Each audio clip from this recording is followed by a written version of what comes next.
Montana's news leader. Good afternoon. We're glad you could join us before you head out for the weekend. I'm Aja Goare. Our top story this half hour: North Korea's rogue nuclear program will likely be a major focus of President Trump's trip to Asia today. Economic summits are the reason for this trip, but as CBS's Mola Lange explains, the president wants to apply pressure on the North.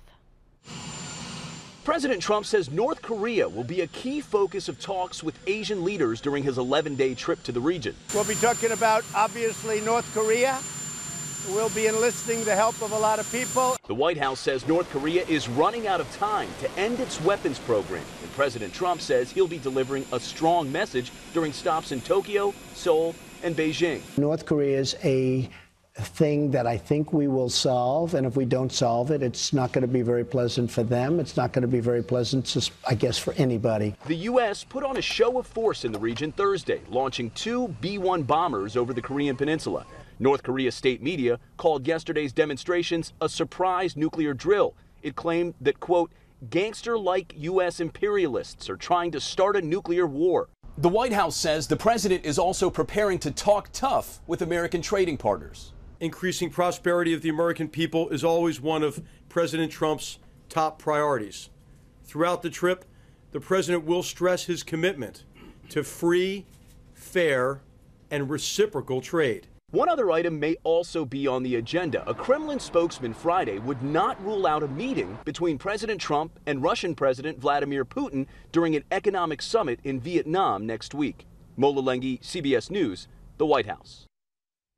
The president's meeting with Putin would come just a week after a former Trump campaign advisor admitted he lied to the FBI about ties to Russia. Meanwhile, President Trump's Twitter was temporarily shut down last night for just 11 minutes. On Thursday, shortly before 5 p.m. our time, social media reports began surfacing that Trump's Twitter handle was currently unavailable. Twitter released a statement saying a Twitter customer support employee deactivated the president's account on the employee's last day. This morning, President Trump tweeted about the disruption, saying, quote, I guess the word must be finally getting out and having an impact. The U.S. soldier who was captured by the Taliban after abandoning his post in 2009 won't serve prison time. U.S. Army Sergeant Bergdahl was sentenced this morning. He received a dishonorable discharge but will avoid prison time for desertion and misbehavior before the enemy. The judge also ruled that Bergdahl's rank be reduced from sergeant to E1. Prosecutors had recommended a 14-year prison sentence for Bergdahl, who was freed after 5 years in captivity. Trump took to Twitter to call the sentence a disgrace. Here in Montana, the Cascade County Sheriff's Office is investigating a fatal shooting that happened near Vaughn this week. Authorities were called to a home on 4 Mile Creek Road Wednesday on a report that a home intruder had been shot by someone in the home. At the scene, officers found a 42-year-old woman dead from a gunshot wound. The woman's body has been taken to the state crime lab for an autopsy. Her name was not released. Authorities say they've interviewed and released everyone involved. No charges have been filed, but the investigation is ongoing. Some of the plaintiffs in a lawsuit alleging a former Boy Scout leader raped them as children have reached a settlement with the Boy Scouts of America.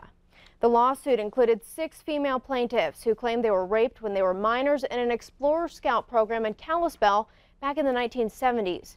That suit, filed in 2011, alleged the organization's Montana Council knew about the risks their scout leaders posed to young girls. 3 of the plaintiffs reached an agreement with the defendants on Thursday for an undisclosed amount. An attorney for the women involved say they are pleased with the settlement. Additional mediation and perhaps a trial will be scheduled for the remaining 3 plaintiffs. Lawmakers, members of law enforcement, and those who knew former Montana Governor Judy Marts are gathering in the state capitol today to pay their respects. Montana Highway Patrol troopers and Butte police escorted Marts' family from Butte to the state capitol this morning. Montana's only female governor died Monday at the age of 74. An MHP honor guard escorted Marts' ashes to the rotunda, where she is now lying in state until 4:30 today.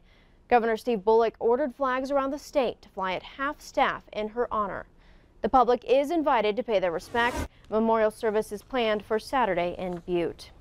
We turn now to the weather scene with Ed McIntosh, and around the state, we're not even to Christmas or Thanksgiving yet, but we're already looking a lot like Christmas. Boy, that's for sure. We got some really hazardous travel as well, Asia. Let's go ahead and take a look. The scene that's been around the Billings area today is really just kind of an idea of what we're getting across almost all of the region. There are a few exceptions, but some of the snow reports have been pretty impressive even during the overnight hours, as travel will become more and more of a hazard here as we get into the next 24 hours. Snow across the region has already been in the order of 6 inches to around a foot in many locations, and we'll continue to watch more accumulate tonight as we head into tomorrow, and then we're going to be looking at even additional problems with travel across much of the region. We're going to have more on the weather forecast coming up in a few minutes, but some of those snow totals are pretty impressive across the area. Thanks, Ed. We'll check back in. As Montana lawmakers work to address the state's $227 million budget deficit, some House Republicans say a solution is far from settled. The Bullock administration said Wednesday lawmakers on both sides of the aisle have tentatively agreed to a combination of spending cuts, tax increases, and budget transfers. But the House Majority Ron Ely leader says Republicans are still considering their options. Ely added it's up to Governor Bullock to propose spending cuts and any other steps that would come before a special legislative session. Jeff Assman, the chairman of the House Taxation Committee and candidate for Billings mayor, says he opposes any tax changes until it's clear whether a national tax reform bill is passed. And many Montanans are concerned about what the budget cuts will mean for health services across the state. About $105 million would be cut from the state's general fund, which would lead to $135 million lost in federal funds to health services. Thursday night was a chance to speak out. That these services not be cut because I really need it. But that budget cut is going to take people out. We're as lean and as tight on everything else as we can possibly be. About 25 out of the 120 in attendance testified at the listening session against making cuts to the state budget. ARC Montana and Parents Let's United for Kids hosted the last of 4 listening sessions across the state. They say case management, early intervention for children with disabilities, and optional dental for dentures would be eliminated. 8 legislators came to hear from constituents. Still ahead on the noon news, days after a deadly terror attack in New York City, marathon runners take their mark. More on increased security when we come back. But first, Ed has our snowy weather forecast. Stay with us.